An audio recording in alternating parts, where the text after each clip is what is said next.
Hello everyone, welcome to my video. This is me and my Misty from the Philippines, now in Canada. So today I'm going to be talking to you about the process of bringing a pet cat all the way from the Philippines to Canada. Okay, you can go. Okay, so the first things first, let's talk about documents. Okay, so I will share with you what documents you need, where to get them from, how to get them, and other important details that I think you should know based off of my experience.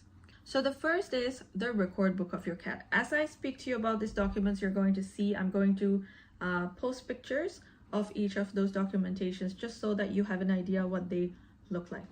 Okay, so number one, the record book of your cat. Now this is something that you already have. So, you know, the book with your pet cat's vaccinations, any health issues, any past treatments that you have done, you know, that book is basically your record book. Some people like to take a passport book for your pets, but that's not really necessary unless, you know, if you really want to get one, feel free to, but otherwise, you know, just the record book should suffice. So one thing I want to tell you here is please make sure that in that book your cat's details as well as your details are all up to date. So at most likely on the front of the record book you will have a space to write those information. Make sure you have them there, or maybe inside or at the back of the record book. Just make sure all of the information, things like your cat's name, its breed, the date of birth, and its color, and then information about you, your name, your contact email address, and your physical address in the Philippines, and if you have one in Canada, feel free to add that as well, but in the Philippines should suffice when you're leaving the country. So that, and number third is the microchip number. So every pet that has got a microchip, there is always a sticker that they give with the ID, the microchip number or the ID. There's a sticker that you or the clinic will usually paste on your record book. So make sure to have the microchip sticker ID pasted on your record book. So those are the important things that that is necessary to have on your record book. Okay. Number two is the pet transportation service. So the pet transportation service or the itinerary, this is basically the cat's airline ticket. I decided to take Korean Air. I found them to be my choice based off of the reviews from past travelers with pets, depending on, you know, the space that they allowed for pet cats and for pet dogs, and also the journey, the hours going from the Philippines to Korea and Canada made a lot sense for me than going from the Philippines to Europe and then Europe to Americas. I preferred the shorter route, so that's why I decided to choose Korean Air. So in terms of getting the airline ticket for your pet cat, just something that you need to know is every cabin, at least based off what the lady told me when I called Korean Airlines, was every cabin has a designated area for passengers with pets. So there's, I think, two, one at the back, one at the front. And if those are not available, then, you know, you cannot book that specific date for your cat. So before you book your ticket, my suggestion here is for you to call the airlines first and ask them the availability for that specific date that you have in mind. And only if it's available, then you can make your cat's reservation first. Get that done and confirmed and get the information, and then proceed to booking your own ticket. So that way you can make sure that, you know, your ticket and your cat's reservation, they're all on the same flight, same date, because you don't want to go through the hassle of wrongly booking and rebooking. That's just not necessary, right? So please make sure that you first confirm your cat's reservation and then book your ticket. Once you book your ticket, after you get all of the information for both your cat and you can then go to the go and manage your ticket, your booking, and then add your cat's information into your booking, and then wait for it to get approved. Once it's approved, you will get this documentation, this pet transportation service, the itinerary. You will receive that 24 to 48 hours before your travel date. Okay, so on the screen you will see what that looks like. I got two separate documentations, one for the first flight and another one for the second flight. My first flight was from the Philippines to Korea, a 5-hour journey, and then there was a 7-hour layover in the Korean airport, and then from Korea to Canada was a 13-hour flight with my cat. Okay, so the third and the fourth documentations are the rabies vaccination certificate and the health certificate. So these two certifications are two that you can get from your cat's clinic. I used to always take my pet to vets in practice. So I called and I made an appointment, and then I told them about my travel. And so what they did was they asked me to come in on a specific date, and they said that they will assess my cat and they will issue both the rabies certificate and the health certificate. So coming into Canada, there's not many requirements. You just have to have your rabies vaccination certificate. I think if you don't have that, there is always the offices there do give you a time frame by when you must have your cat vaccinated after you enter Canada, but you don't need to do that. Just make sure that your cat gets the rabies vaccination in the Philippines before you leave. Obviously, if they can get it, I think kittens, there's an age that they need to wait until cats can get vaccinated. So just make sure you get your cat vaccinated in the Philippines, get that certificate, so that way you're good, right? You don't have to deal with anything else after that. So these two, so the rabies vaccination certificate and the health certificate, these two certificates, you must get them issued 7 to 10 days before your travel, because you need to take them in order for you to get your export permit, you need these two documentations. So it's advisable that you get them 7 to 10 days. 1 week is ideal. 7 days before your travel date, go to your vet clinic, get these the certificates issued. So for the health certificate, they're going to assess your cat, make sure that your cat is healthy for travel. So please make sure that your cat is healthy. Please make sure that he doesn't fall sick, because we don't want the vets saying that your cat is not fit for travel, right? So please make sure that you do not, you just make sure that your cat's fine and doesn't get sick. So yeah, 7 to 10 days. I think 7 days, 1 week is great. 7 days before your travel, go to the vet clinic, get both the rabies vaccination certificate and the health certificate. One thing here is that if you want to also get advice from these clinics about pet travel, feel free to ask them. I'm pretty sure they've done a lot, and I'm sure that they will have a lot of good information for you as well. So yeah. All right, so the fifth document that you need is the pet export permit. So this pet export permit, you must get this 3 to 5 days before your departure date, and you have to get this from the Philippines Bureau of Animal Industry. The Philippines BAI is located at the main office in Quezon City along Visayas Avenue. So I made an appointment prior hand, and I went in person to the location, to the BAI compound, and there they gave me a form to fill out, and I filled information, my name, the travel information, my current address, and also the destination address. So please make sure that your name, when you write your name, please make sure that the name aligns with what's in your passport, just as in the passport, and add your current address in the Philippines, and then you will also need to have an address in Canada. So If you don't have an address in Canada, my suggestion is if you have a friend, maybe use their address, and then when you when you land in Canada, they're just going to ask you, or if they even ask you, you can just tell the same address that this is where your cat will be, or this is where you'll be going to. So you need to have, so before you go here, right, you need to make sure that you have your you need to have the rabies vaccination certificate, you need to have the health certificate, you need to have your cat's record book, and they say any other documentations that's required by the destination country. So Canada only needs for you to have a rabies vaccination certificate, which you already have.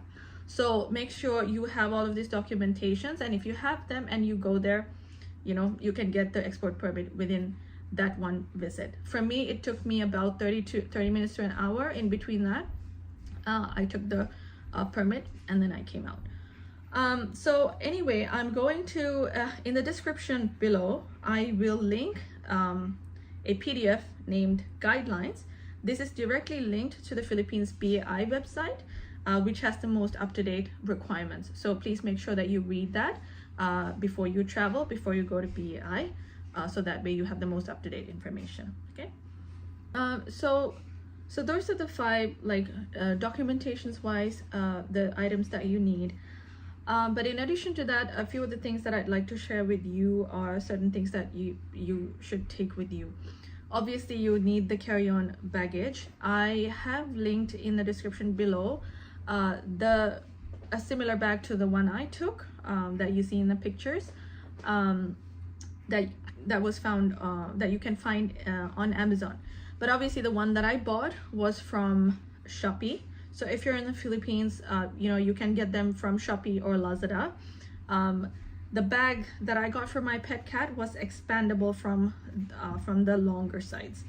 Obviously, we cannot expand that ideally in the flight, but if you, like, when you're in a 10-hour flight, the 13-hour flight, which was my second flight, if you want to give him a little bit space, you can expand that, because your pet cat is literally on the floor. He's under the seat in front of you, or he's on the side of you if that designated area is a bigger space. So I will leave a link below to my pet cat's carrier, just so you have an idea, the one that I took my pet cat in. But like I said, feel free to search Lazada, Shopee. If you're in the Philippines, they're a lot more cheaper than you purchasing from Amazon. So the next thing that I find very important is pets stress medicine. Now, my cat is not really a calm cat. He gets very excited, he gets very scared. So yeah, the sound of like a flight engine, because they're literally on the floor of the plane under the seat, right? So their sounds are like, they hear a lot more than we do. So I was particularly scared that my pet cat will be stressed. So when I researched about anti-stress medicine for cats, it's highly advisable to never ever sedate your pet cat. Don't ever sedate your pet cat, okay? Because if you sedate them when they're in the flight, when we're in a higher altitude, because of air pressure, they can it could be a risk to their health, especially when flying. So because of that, never ever sedate your cat. What I did was, I'm not really a fan of giving my cat allopathic medicine, so I never really went for a medicine. So what I did was, I found this herbal anti-stress oil, which is completely homeopathic, so it's herbal, called Pet's Rescue Remedy, Bach's Rescue Remedy. I have linked that below as well. If your pet cat's also, like, he gets easily scared, I suggest that you give him something like that before traveling. So you can either get that on Amazon, or you can also call some of the pet stores in the Philippines, and you know, they can order the rescue remedy for you. Keep in mind, there's rescue remedy for kids and rescue remedy for pets. Make sure that you get the correct one that's designed for pets. So in order to administer that, you need to give a few drops for your pet every 4 hours, and you can do that a few days, starting from like a few weeks before the travel date, or you know, just a week before travel. I only gave Misty, my cat, about a week or two before the travel date. I gave the first few days, I only gave him 4 drops once a day, but 1 week before my travel, I gave him 4 drops every 4 hours, 4 to 6 hours, and a little more frequently just before flying. So throughout the flight, as I mentioned in my earlier flight, I had 2 flights. The first flight was 5 hours. The second flight was 13 hours, and in between we had a 7-hour layover in South Korea. So as soon as I brought my pet cat from outside, from my house, I brought him out ready to go to the airport. He knew there was something going on. So he already knew this, you know, he doesn't like the sound of vehicles. He doesn't like the sound of motor vehicles even when we're driving. So he was literally like inside the carrier the whole time. So in the first flight, which was a 5-hour flight, as soon as we took off, he did start to, you know, get scared, and he started screaming a little bit. And I immediately got kind of worried because there are other passengers in the flight, and I don't want them to, you know, find us, including me and my cat and all of us, disturbing. So immediately, you know, when my cat started screaming, I opened a little bit of like the top part of the carrier, and I put my hand in just to let him know, hey, look, I'm here, you have nothing to worry about. He did scream for a little bit longer, like a minute or so, and then he stopped. And for the whole of the 5-hour flight, he didn't make a single noise. I think he knew that he was, like, he definitely felt the changes around him, the air, the pressure, and all of that, and I'm pretty sure he sensed, but he was stressed throughout the whole journey from the Philippines to all the way to Canada. He was like, he was just not himself. He was so scared. He was always just inside inside his carrier. So first hour flight, that was the only little bit time that he screamed. After that, nothing. And then when we went to Korea, the layover, which was 7 hours, in Korea there is no animal relaxation area. Some airports do have that, but South Korea, they don't have. So what I did was I went to the bathroom, and then I took Misty out, just so that, you know, he could I could stretch his legs and hands. Now, another thing I want to mention to you here was I did take a little bit of litter with me. So again, there is a link in the description below of this little litter sort of sort of like a box where a foldable clothes box in which I put some litter, not a lot, just a little bit litter, enough for me to put the litter inside, and I folded the box as is, put it inside a bag, and put that in my bag. Right, it wasn't heavy, just a little bit. Because from the previous videos that I watched from you know, the other travelers who've gone in the past, every single passenger, every single person shared that their pets were completely stressed. They never peed, they never pooed throughout the whole journey, and that was my same experience. My cat did not go. Even I took him to the bathroom, to the bathroom that I went, and I took out that box.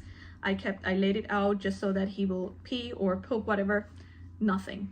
So he didn't. For the entire journey, he didn't. But anyway, I spent about 10-15 minutes in the bathroom, and then I went back. I put him again inside his carrier, and then, you know, we stayed for about 7 hours in Korea, and then we started we went to the second flight. The second flight was a 13-hour flight, and to my surprise, for the entire 13 hours, Misty did not make a single sound. In between time, here and there, I did give him the Bugs remedy, a few drops here and there. I feel like the Bugs remedy definitely did help my cat. It may be the case or may not be the case for your pet cat, but I suggest that if your pet is one that usually would get scared, then just get one. It's a very small, it is a bit expensive. It's a 10 ml bottle, which was about 3,000 pesos, but it's definitely worth it. I will try to see if I can find anything cheaper than that. If I do find something, I'll try to link it below in the description, but otherwise usually that is the price. A 10 ml little bottle usually costs about 3,000 pesos, but it's only a few drops, so you can keep those for like years and years, because you don't always use those. You only use that when you travel, so it's like a one-time purchase thing for a couple of years. So yeah, for the whole 13-hour flight, he did not shout at all. And another thing I want to mention to you was in South Korea, after the layover, when we had to, before we headed to our second flight, as usual, we had to go through the security scans, right? In Korea, that is one of the only times throughout my whole journey I had to take my cat out of the carrier, because the security personnel that they will put the cat carrier through the security machines, the scanning machines, and you cannot put your cat in that. So you have to carry your cat with you and walk through those the scanning machines for the people. It's very fast. Like, I took my cat out, I walked, the bag came, I dropped my cat in. Okay, it was like a minute or two of pressure, mental pressure at that point, because I want to make sure my cat won't get scared or scratch anyone. If you have a calm cat, trust me, you're fine, but my cat is an extremely scared one, so that's why I was very, very stressed. But yeah, like I said, I took him out, they sent the carrier through their scanning machines, I walked through the human scanner, and then I put my cat in the bag once it came from the other side. And so that was the only one time I took my pet cat out of his carrier. So then we went to, again, the 13-hour flight, not a single sound. My cat didn't make one single sound. And then when we landed in Canada, obviously we went through immigration as usual. We went through customs, so that's when you have to declare that you have a pet cat. There are kiosk machines too. When you enter, they will ask you to tell you to declare anything that you have, so declare that you have a pet with you. And once you get through immigration, you will then go to take your bags, collect your bags. You collect your bags, and then you will go to CBSA. I think that's Canada Border Services Agency, CBSA. That's where they will basically inspect your cat. So during inspection clearance, they did not take my cat out, nothing. They did have a look at my pet cat. They asked for the document. This is where your export permit comes in. This is where your rabies vaccination and your health certificate. Just basically they only need the rabies vaccination, but they did look at all the other documentations as well. Present that, once your rabies is good to go, you have to pay the fees, which was I think about $35 or $45. You pay that and then you're out. So pretty much that's what happened. That was like the whole journey in itself. I did take some pet treats, just so like if my cat wouldn't eat, I thought I will give him a little bit of treats. I did take one of the vet food cans, just one or two of them, unbroken obviously, but he never ate. He wasn't interested in eating at all. So I just gave the pet treats here and there. Obviously, again, he obviously is a fan, just like any other pet cat, of pet treats, but during the journey he didn't really show much interest. So what I did was I would take like 3 or 4 of the treats and just put inside the carrier for him to eat whenever he wants to, if he wants to. Like I mentioned to you, he never pooed or he never peed through the whole journey. So once we came out of the airport, we booked an Uber and we came to our destination, which was about an hour away from Toronto. As soon as we came home, I took the litter bag out and then I took my cat out. He immediately went and he peed and he pooped. So for the past 22 hours of our entire journey, he didn't go, but as soon as we came and I took him out and when we were in the house, he did go. So yeah, but throughout the whole journey, I think any pet cat is stressed, and so is, you know, I know you or even the pet parents are, but you know, if you have your documentations correctly, if you have these little things that you can think a little extra about, you know, like the stress medication, a few of the pet treats, some of the litter bag, and a few of the litter, a good carry-on bag, and you know, and also please make sure that you have one of your t-shirts, yours or your partner, someone in your family who your pet is close to, maybe yours would be better, one t-shirt that you haven't washed. Make sure you put that inside the carrier with him, so that way, you know, he has your smell around you. You're around him, but still he has it around him inside inside his carrier as well. Another item that I put inside his carrier was pee pads. You know how the pee pads that they have for pets and even for children, you can purchase them online, and I did lay one pee pad inside the carrier just underneath the cushion, just in case he pees on the way. But like I said, nothing happened. But yeah, just it's better to be prepared.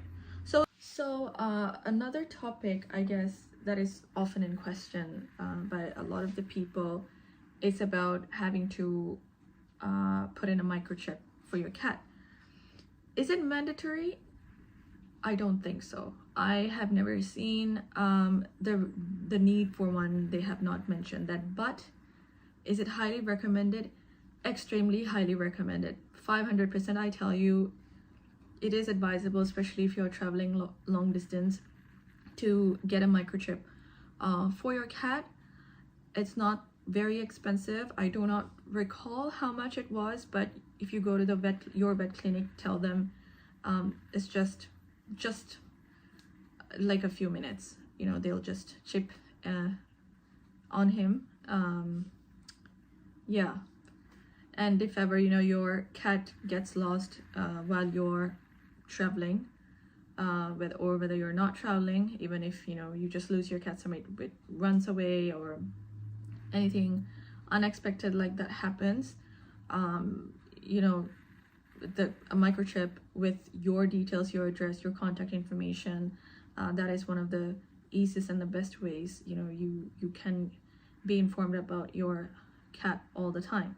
So it is, I have never seen it being like a mandatory requirement, but I highly recommend that you do get a microchip for your cat.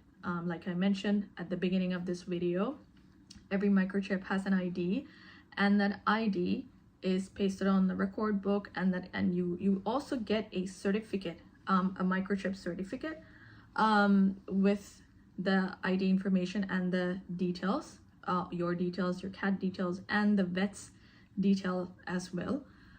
So that's more like a certificate that you have, that you can keep, and if you want to even update your information after you leave the Philippines, when you go to Canada, you want to change your address, your contact information, you can sign in to that website and make those changes, or you can even contact their customer service and they will make the changes for you. So it's highly recommended that you do get a microchip for your pet cat before you travel. I will try to find the information about the cost and put that in the description below, just so that you will have an idea. So and the next item that I wanted to just share with you, speaking of costs, is something that I will just flash on the screen right now, is my costs, how much it costed for me overall.